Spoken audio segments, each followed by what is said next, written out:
Los enemigos han redoblado esfuerzos ante la decadencia de las fuerzas internas. Nom Serviam. El grito satánico los identifica.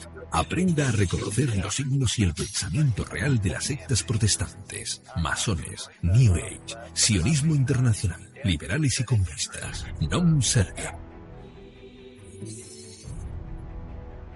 Nom Serviam, con la objetividad que solo le puede brindar Radio Cristiandad.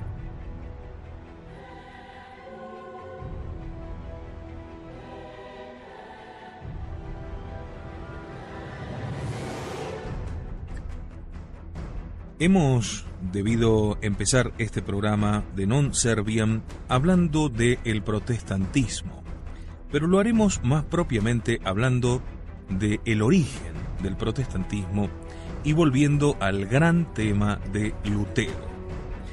Lutero, este monje agustino que apostató miserablemente de la fe católica y que le costó a la Iglesia el desangramiento y miles de almas separadas que murieron directamente en la apostasía, en el error, en el cisma, en la herejía. Y Lutero, exaltado por los modernistas, al menos por algunos de ellos, como un espíritu vivo, religioso, capaz, interesado en la Sagrada Escritura, vamos a tratar hoy en Non Serviam, que en definitiva fue su terrible grito de demostrar qué tenía en la cabeza, qué tenía en el alma, qué era lo que quería hacer con la Iglesia. Para comprender mejor, entonces, los errores del mundo de hoy, y muy especialmente los acontecimientos producidos en el interior de la Iglesia Católica, me parece absolutamente necesario captar lo más claramente posible la posición de Martín Lutero y de sus seguidores dentro del protestantismo y compararla con el neoprotestantismo y el neomodernismo actual que reinan, lamentablemente, en la Iglesia de Cristo, usurpando. Lo esencial de la posición de Lutero se encuentra resumido en lo que podemos llamar los 4 soli. Sola Escritura, es decir, solo la Escritura, por lo tanto, sin la tradición de la Iglesia. Sola Fides, solo la fe, por lo tanto sin las obras. Sola Gracia, es decir, la gracia sola, por lo tanto sin la cooperación del hombre utilizando su libertad moral. Y el último soli es el Solus Deus, solo Dios, por lo tanto sin la mediación de la salvación por la Iglesia o la intercesión de los santos. Estas van a ser los 4 puntales de esta investigación que llevamos adelante aquí en Non Serviam hoy sobre la figura de Lutero y la influencia en el espíritu modernista.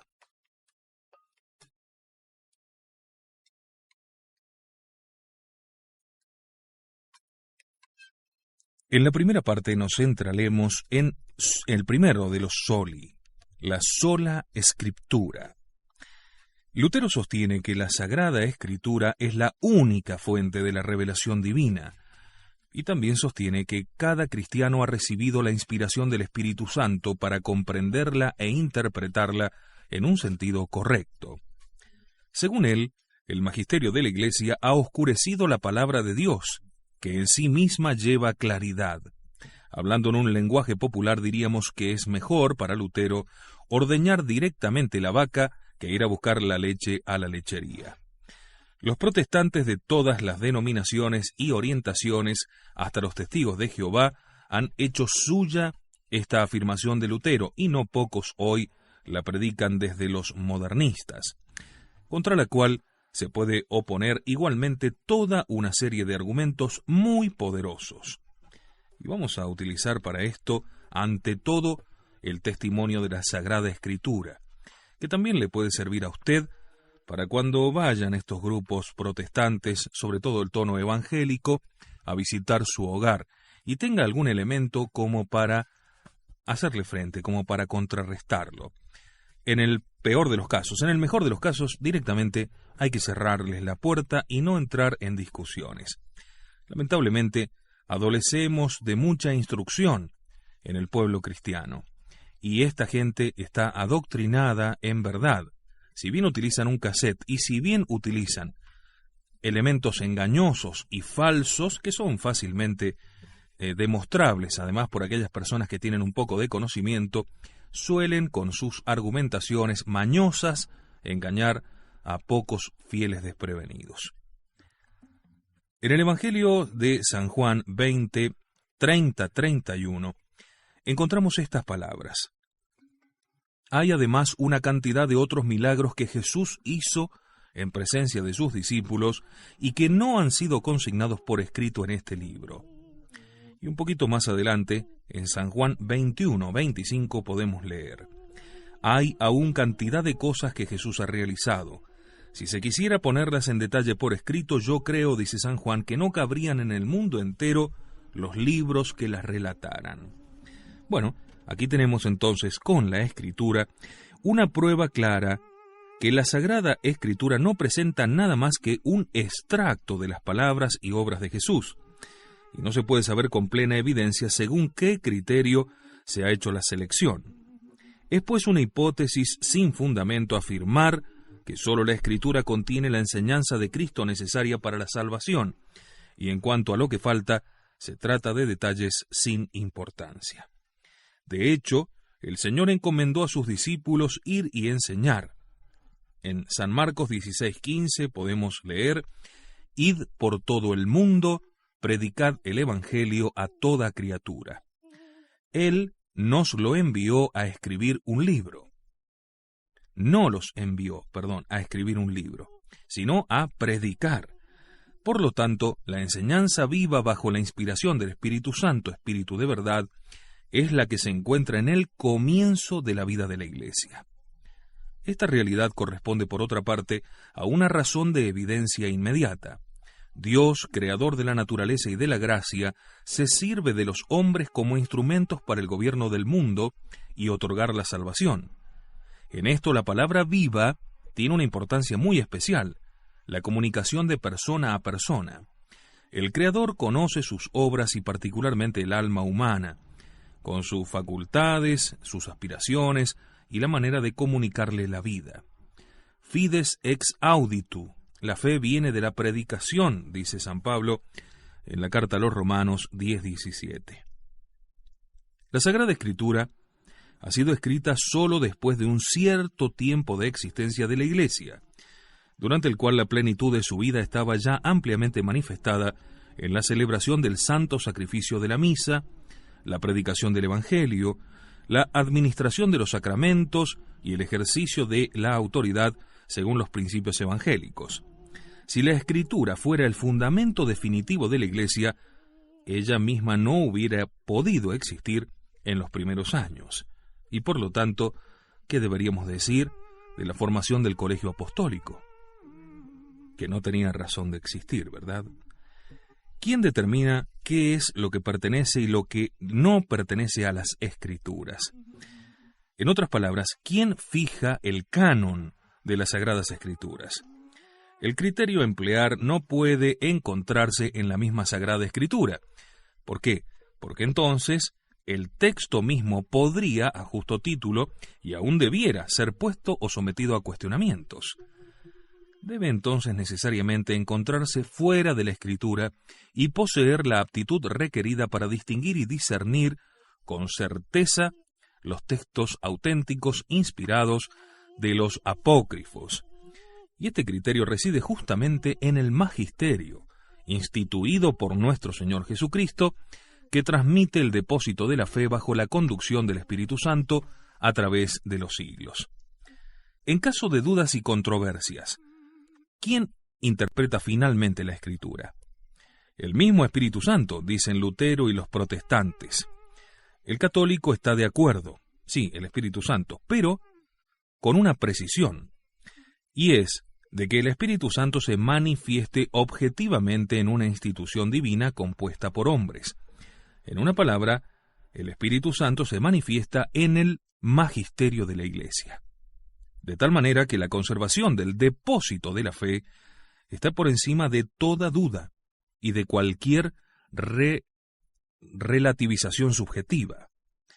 Justamente la proliferación de sectas protestantes, en su mayoría contradiciéndose entre ellas mismas, prueba que Dios no ha confiado el depósito de la fe ni a individuos, ni a grupos sociales, sino tan solo a San Pedro y a los apóstoles, con quienes permanece hasta la consumación de los siglos en la persona de sus sucesores. Los protestantes no tienen nada positivo para oponer a la doctrina católica. Viven pura y simplemente de la crítica del catolicismo.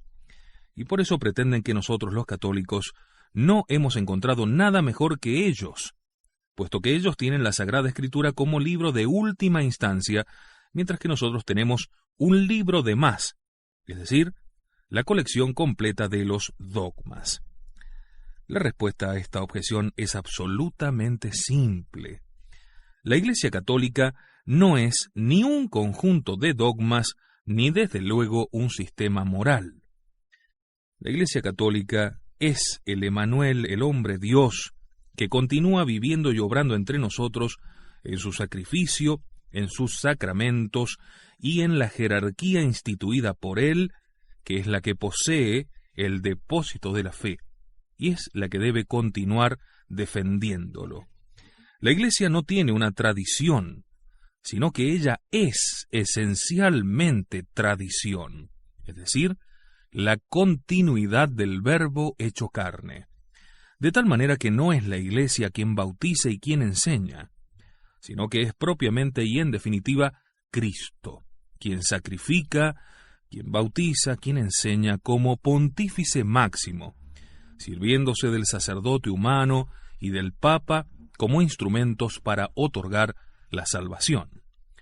La Iglesia es, pues, el Cristo viviente, provista de un magisterio vivo, que posee siempre la capacidad de definir verdades, nunca jamás de inventar nada nuevo, también de tomar posición en relación a los problemas del tiempo actual, o de distinguir y refutar, o de argumentar y de condenar. Por eso el Señor dice en el Evangelio de San Lucas: quien a vosotros escucha, a mí me escucha. Quien os desprecia, a mí me desprecia. Pero quien me desprecia, desprecia a aquel que me ha enviado. La posición protestante, valorando de manera equívoca la palabra, no es otra cosa que un frío racionalismo.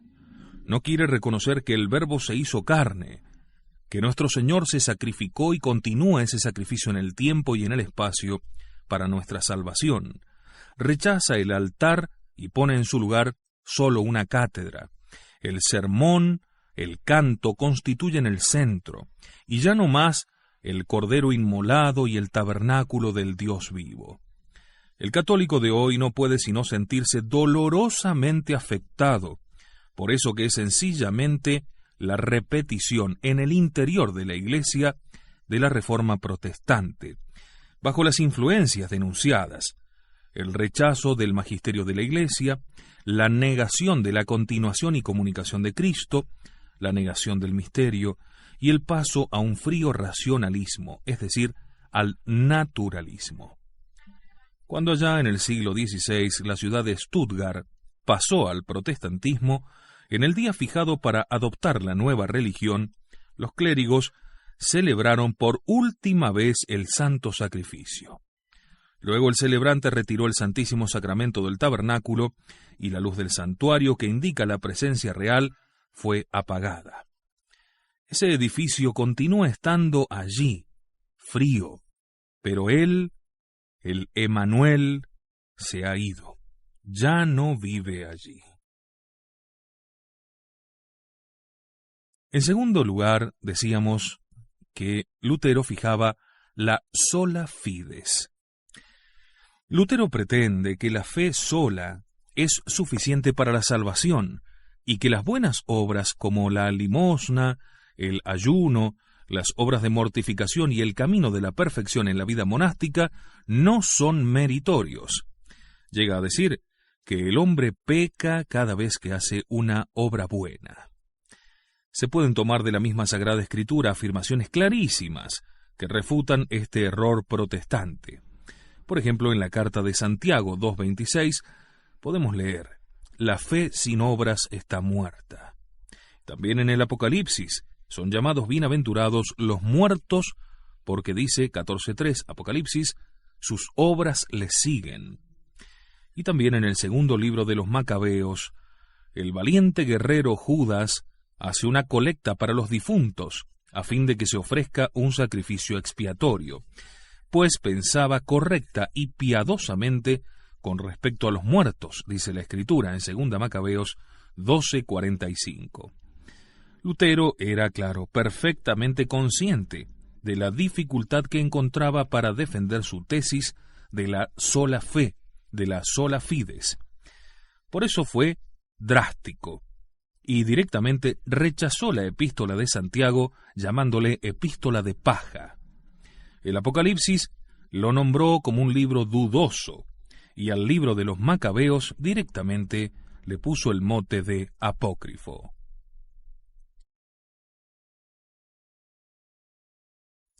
Existe una analogía entre la fe y las obras, por una parte, y la naturaleza humana compuesta de cuerpo y espíritu por otra. El espíritu se expresa por el cuerpo y el cuerpo es el instrumento del alma espiritual. Entre los dos hay una relación mutua, hay una influencia recíproca. Por ejemplo, si yo hago una genuflexión ante el Santísimo Sacramento, expreso de ese modo exteriormente mi fe, que es interior, en la presencia real de Cristo en el tabernáculo. Por otra parte, cada gesto exterior, cada señal de la cruz, cada inclinación, fortalece mi fe. Así el alma es nutrida interiormente mediante los signos exteriores. Además, no hay que olvidar que después de la separación del alma y del cuerpo, no seguirá más que un estado provisorio, que durará hasta el día del juicio final, cuando el alma y el cuerpo recuperen su unidad, complementándose mutuamente ya para siempre. Por analogía vemos la relación que existe entre la fe y las obras. Por una parte, la fe se expresa a través de las obras, y las obras parecen y aparecen como la prolongación de la fe, y las buenas obras animan y fortalecen la fe.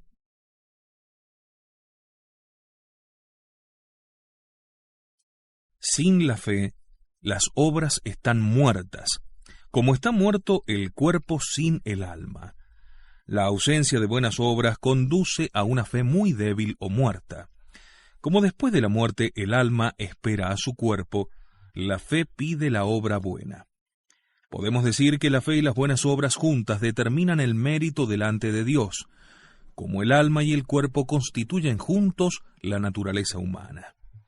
El cuerpo humano está llamado también a la gloria y su glorificación forma parte de la felicidad eterna del hombre. Ya a la luz de esta analogía, llegamos a comprender que las buenas obras contribuyen a nuestra justificación, santificación y glorificación. El Logos, el Verbo, se encarnó, tomó un alma y un cuerpo humano visible. De manera análoga, la fe tiende a encarnarse. Nuestras catedrales, santuarios, iglesias, nuestras peregrinaciones y procesiones, nuestros seminarios y conventos, instituciones cristianas, son la fe hecha visible. La fe expresada por medio de la piedra o en el cuerpo social visible como la familia católica, el monasterio o el Estado católico. Luego la Iglesia es la prolongación, la extensión, la continuación de nuestro Señor Jesucristo. Tiene una jerarquía visible y sacramentos, que son los signos visibles que expresan y contienen la gracia invisible y que la transmiten. Es como un vaso que contiene la fe y la gracia. De este modo, las buenas obras contienen y guardan la fe. No son sólo una consecuencia de la fe a largo o breve plazo, sino que son la verdadera fe vivida. El misterio cristiano no es únicamente un misterio de iluminación del espíritu, sino un misterio que toca absolutamente todas las facultades del alma y aún del cuerpo. La inteligencia es iluminada por la fe, la voluntad es inflamada por la caridad divina, el corazón inundado por la belleza eterna. El cuerpo es espiritualizado. ¿Cómo se manifiesta entonces la caridad? Por las obras. Si se consideran las obras como el signo y fruto de la caridad cristiana, esta doctrina de sólo la fe se presenta como el verdugo de la más grande de las virtudes, aquella que, según San Pablo, sobrepasa y sobrevive a la fe y a la esperanza, que es la caridad, que es la única que permanece porque es eterna.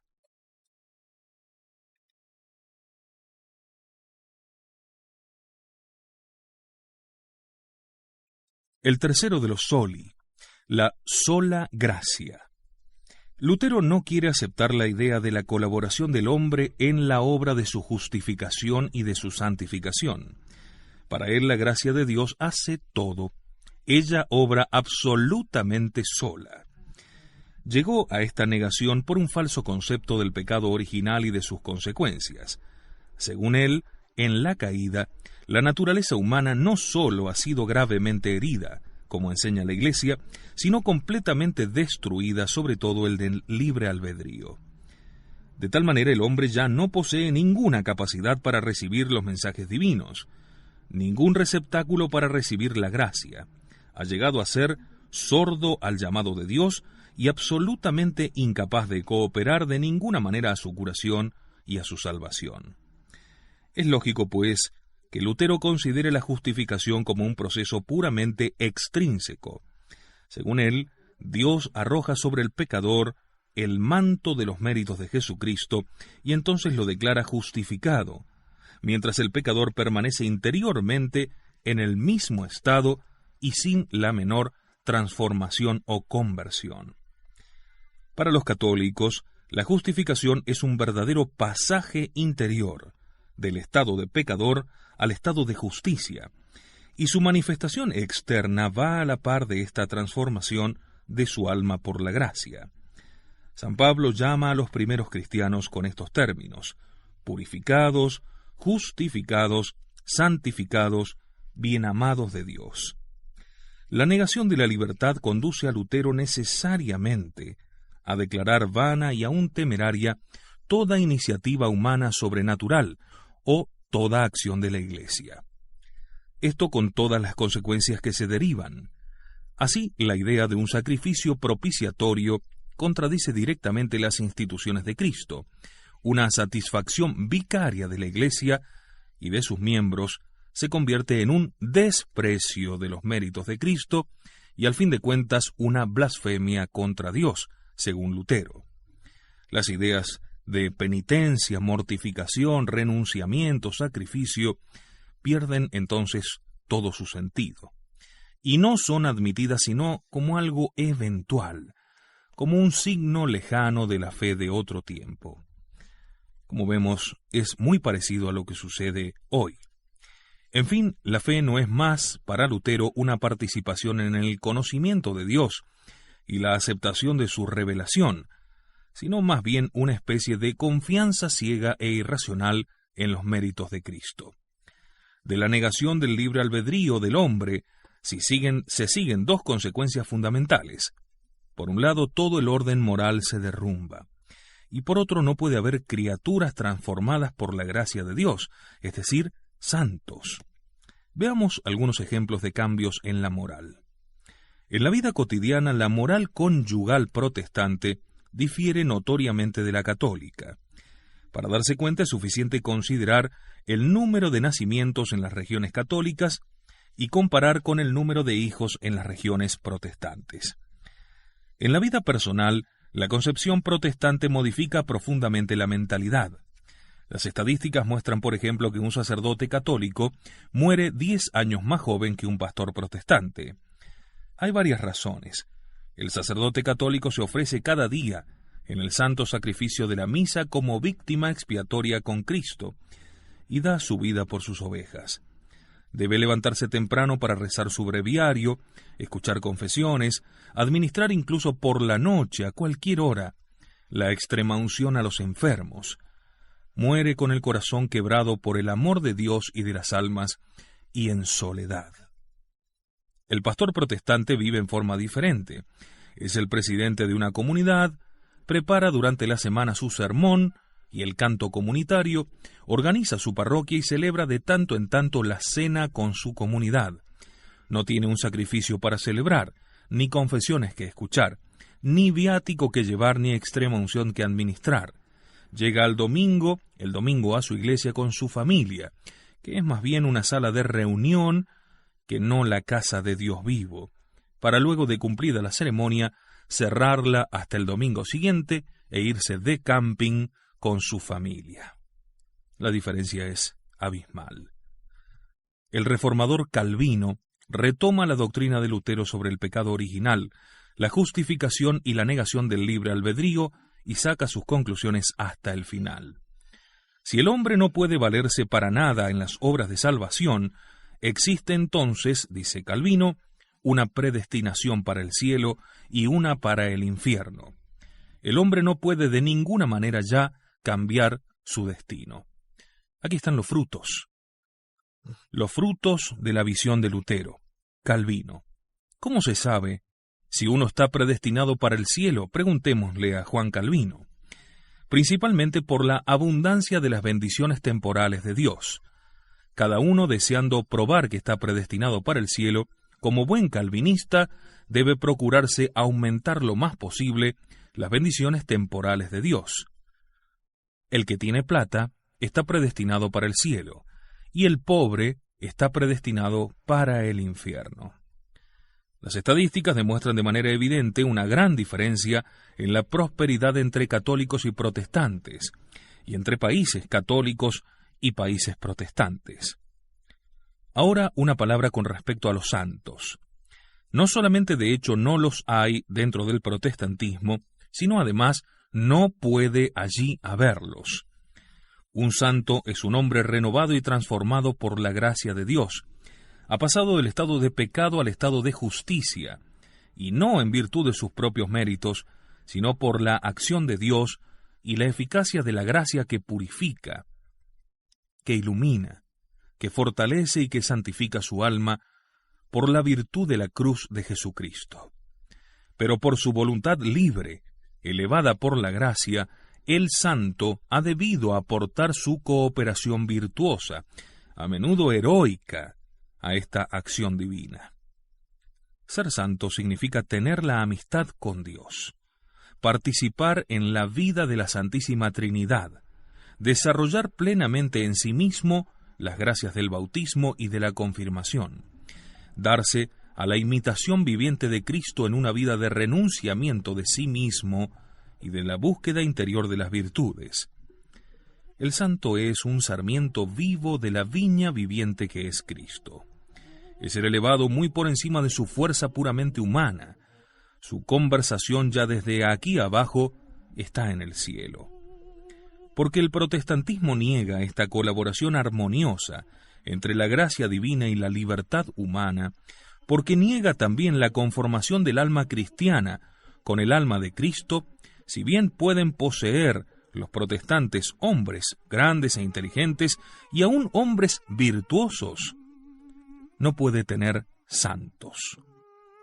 Podemos al respecto citar la palabra de San Pablo: yo estoy lleno de gozo en mis sufrimientos por vosotros, y estoy cumpliendo en mi propia carne lo que resta a la pasión de Cristo, sufriendo en pro de su cuerpo, que es la Iglesia. Colosenses 1:24. Intrínsecamente, nada le falta a la gracia de Cristo. Sin embargo, el mismo Cristo ha querido, no por necesidad, sino por pura bondad, y por efecto de su infinita misericordia, hacernos participar en su obra de redención, como la bienaventurada Isabel de la Trinidad expresa de manera maravillosa en aquella su famosa oración: a mí, Cristo amado, crucificado por amor, venid a mí como adorador, como reparador y como salvador, que se realice en mí como una encarnación del Verbo, que yo sea una humanidad suplementaria en la cual Él renueve todo su misterio. A causa de no tener la oración ni la realidad del sacrificio expiatorio y de la satisfacción en la comunión de los santos, le falta a los protestantes un elemento fundamental de toda vida cristiana: el santísimo sacrificio de la misa, la unión de las almas con la víctima divina de nuestros altares. La vida de los católicos es una santa misa vivida, un confiteor, un gloria, un credo, una ofrenda continua, una consagración y una comunión, es decir, la unión del alma a su Creador, Salvador y Juez.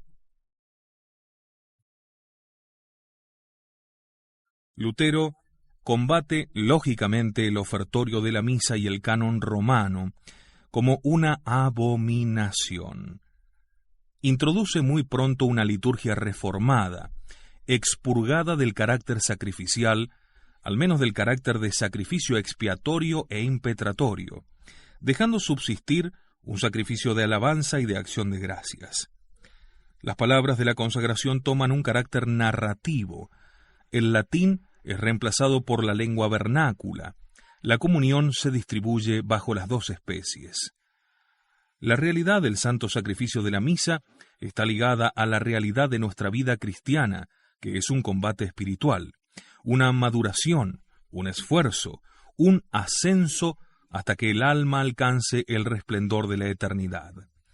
Ese fuego del Espíritu Santo que nosotros los católicos recibimos cada día en la Santa Comunión nos comunica el espíritu misionero y apostólico. Qué gran espectáculo ver esas falanges de apóstoles de Jesús y de María recorrer el mundo anunciando el Evangelio. Sembrar la palabra divina con sudor y a veces con la sangre vertida. Sin embargo, qué pobre es el protestantismo en comparación con el apostolado de la Iglesia misionera. Veamos el último de los soli, el solus Deus. El católico sostiene que la salvación es comunicada por medio de causas segundas, es decir, por la Iglesia y su ministerio sacerdotal, por los santos y su intercesión especial, y muy particularmente por la bienaventurada Virgen María. Por el contrario, los protestantes pretenden que la salvación es dada directamente por Dios. En consecuencia, los sacramentos no son para ellos los canales de la gracia, sino expresiones de la comunidad, símbolos de iniciación. Para responder a este grave error es necesario decir, en primer lugar, que Dios mismo ha querido y ha establecido el gobierno del mundo por medio de causas segundas. Esto tanto en el orden natural como en el sobrenatural. En el orden de la fe y de la gracia se ve inmediatamente en el misterio de la encarnación y en su prolongación, que es la Iglesia, con su jerarquía, su sacrificio y su vida sacramental. No se puede separar Dios, Cristo, Iglesia. Así como el Padre me envió, dice el Señor, así yo os envío a vosotros. Eso quiere decir, con la misma misión, con la misma autoridad, con la misma eficacia. En consecuencia, si Cristo se ha llamado el único camino hacia el Padre, la Iglesia es la única vía hacia la eterna salvación. A sus apóstoles, el Señor ha confiado el tesoro de la fe, el depositum fidei, y su tesoro de la gracia, depositum gratiae. Los sacramentos son como la prolongación de la humanidad de Jesucristo, de la misma manera que a través de la humanidad de Cristo se manifiesta su ser divino.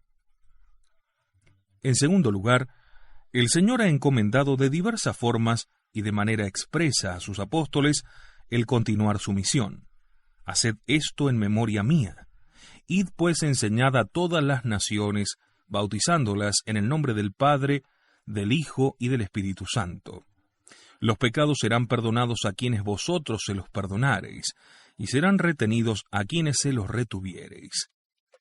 Yo estaré con vosotros siempre hasta el fin del mundo. En el apóstol Santiago encontramos ya la administración del sacramento de la extrema unción. De tal manera la Iglesia es verdaderamente el camino del hombre hacia Dios, porque Cristo es el único mediador entre el cielo y la tierra, entre Dios y los hombres. Él es el camino, la verdad y la vida. Dios en su misterio insondable ha querido hacer participar al hombre en la obra de la salvación por el sacerdocio real, jerárquico, por la intercesión de sus santos, por la labor de los cristianos y por la comunión de los santos. Un pasaje de las Actas de los Apóstoles destruye el error de Lutero. San Pablo, en el camino de Damasco, cegado por la luz de Dios que recibió directamente, no recibió la vista, sino por la oración y la imposición de las manos de Ananías, o sea, por una mediación humana. Lutero insulta al sumo pontificado llamándolo anticristo, rechaza el sacerdocio ministerial reemplazándolo por el sacerdocio común de los fieles. El culto de los santos y la fe en su intercesión desaparecen en el protestantismo. Si no hay magisterio, si la sola fuente de la revelación es la Escritura, leída e interpretada infaliblemente por cualquier cristiano, cada uno entonces se constituye en su propia regla de fe y en su propia iglesia. Así queda establecido el fundamento de la división del protestantismo en miles y miles de denominaciones diferentes. De allí no hay más que un paso para llegar al indiferentismo completo. Si hoy uno conversa con un protestante sobre las diferencias de fe entre católicos y protestantes, uno se encuentra siempre con la respuesta estereotipada: nosotros adoramos todos al mismo Dios. No hay más necesidad de arrodillarse a los pies del sacerdote para obtener por él el perdón de Dios. Ahora ellos le pueden pedir perdón directamente a Dios. Y así el pastor protestante no necesita ser ordenado, un poder especial para absolver los pecados. Él es simplemente representante de la comunidad cristiana. Ciertamente necesita algunos estudios especiales, pero no la transmisión de un poder espiritual. Con la devastación de la Iglesia en su misterio y en su ministerio, se ha abolido especialmente la devoción a la Santísima Virgen. Su mediación universal no tiene lugar en el sistema protestante, como tampoco tiene lugar la intercesión de los santos. ¿Por qué razón Dios ha querido gobernar el mundo mediante causas segundas, y esto especialmente en el orden sobrenatural? ¿Por qué razón ha querido un magisterio infalible, un ministerio sacerdotal y la intercesión de sus amigos, los santos? La primera razón deriva de nuestra naturaleza humana, la segunda de nuestra naturaleza caída. Dios infinito, invisible y eterno, ha querido, en su infinita bondad, que pudiéramos acercarnos a Él por intermedio de sus criaturas, finitas, visibles y mortales como nosotros.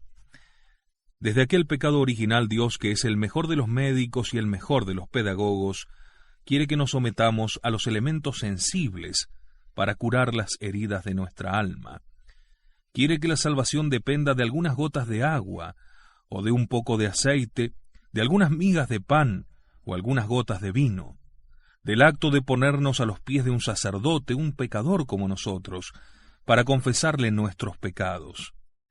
¡Qué tremenda lección para el hombre y su orgullo! Los protestantes quieren mostrarse fieles a Cristo, sin embargo, desechan las instituciones que fundó Cristo al precio de su sangre. Niegan a los que eligió para continuar su obra sobre la tierra.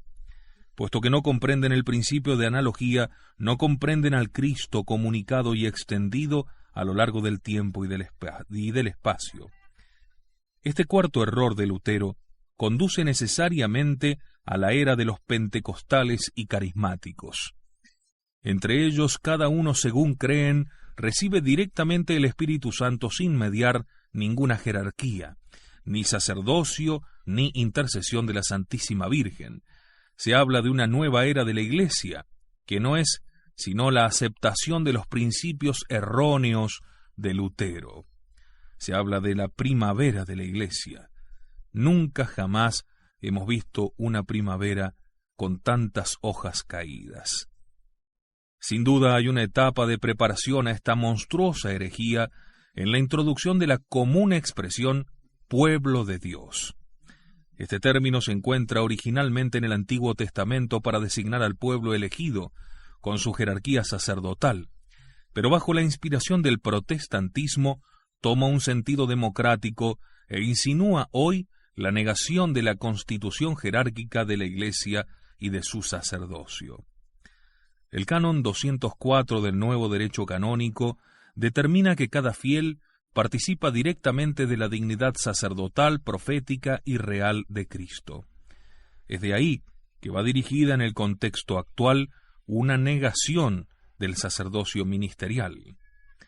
Aún otro error de Lutero, grave en su planteo y en su consecuencia, el rechazo de la autoridad papal y sacerdotal, provoca para Lutero una necesidad vital de buscar una autoridad extraeclesiástica si quiere escapar de la anarquía total, anarquía que ha estado muy cerca de instalarse entre sus seguidores. Esta autoridad la encontró en los príncipes, y él sometió así su secta a los intereses de aquellos. Es muy interesante observar cómo a lo largo de su historia el protestantismo se ha entregado a la autoridad secular, aún despótica. En el año 1933, Adolfo Hitler llegó al poder gracias al voto masivo de los protestantes, mientras que las regiones católicas rechazaron. Igualmente, el régimen comunista de Alemania del Este contó con la colaboración fiel de los pastores protestantes. Con sus 4 soli, Lutero destruye la moral cristiana, la obra del Espíritu Santo en las almas y a toda la cristiandad. La moral cristiana, en primer lugar, porque sin el libre albedrío toda moral recibe su golpe de gracia. Tenemos en las mismas palabras de Lutero una muestra de los frutos de tales ideas. Peca fuerte, pero cree aún más fuertemente. Los frutos más bellos de la obra del Espíritu Santo en las almas son los santos, que son desdeñados por Lutero, aun cuando conservó inconsecuentemente durante su vida una cierta devoción hacia la Santísima Virgen. A quien rechaza el sacerdocio se le cierran las fuentes de la gracia. A aquel que niega la Santa Misa se le produce una lejanía del Señor crucificado y glorificado. Finalmente, Lutero destruye toda la cristiandad, edificada sobre la cooperación armoniosa entre la libertad y la gracia, entre Dios y el hombre bajo su dependencia. La cristiandad, fundada sobre la irrupción de lo eterno en el tiempo, constante en las instituciones que Cristo nos ha dejado en su sangre redentora, el sacramento del matrimonio y la familia, los monasterios, conventos y seminarios, el sacerdocio y el papado, las escuelas católicas y el Estado católico, en el cual el soberano participa en virtud de su cargo de la autoridad de Dios. En su estructura jerárquica, la cristiandad es el reflejo de la corte celestial, una manifestación visible de la Jerusalén del cielo. Lutero expresa que el matrimonio es un asunto puramente profano, que los votos religiosos no son de origen divino, sino humano, y hasta un abuso grave. Con su levantamiento contra la Iglesia y el emperador entra en el espíritu de la revolución. Por nuestra parte, nos cuidamos totalmente de juzgar a los protestantes tomados individualmente. Cierta cantidad de ellos, lamentablemente, se encuentran en un error invencible, pero la mayoría han adoptado el indiferentismo. Por amor hacia nuestro Señor crucificado, les pedimos insistentemente que reflexionen sobre su voluntaria miseria, que los aleja de la casa del Padre. Les pedimos reintegrarse al único aprisco y al seno del único pastor, a fin de edificar con nosotros, bajo la protección maternal de María y de todos los santos, el reino del divino corazón sobre esta tierra y servir sinceramente a su santa Iglesia, edificada por nuestro Señor Jesucristo, únicamente sobre Pedro. Muchas gracias por habernos hecho esta compañía. Esperamos que les haya servido de algo. Los enemigos han redoblado esfuerzos ante la decadencia de las fuerzas internas. Non serviam. El grito satánico los identifica. Aprenda a reconocer los signos y el pensamiento real de las sectas protestantes, masones, New Age, sionismo internacional, liberales y comunistas. Non Serviam. Un tema que solo nos animamos a hablar aquí, en Radio Cristiandad, con la seguridad que solo otorga estar en la verdad.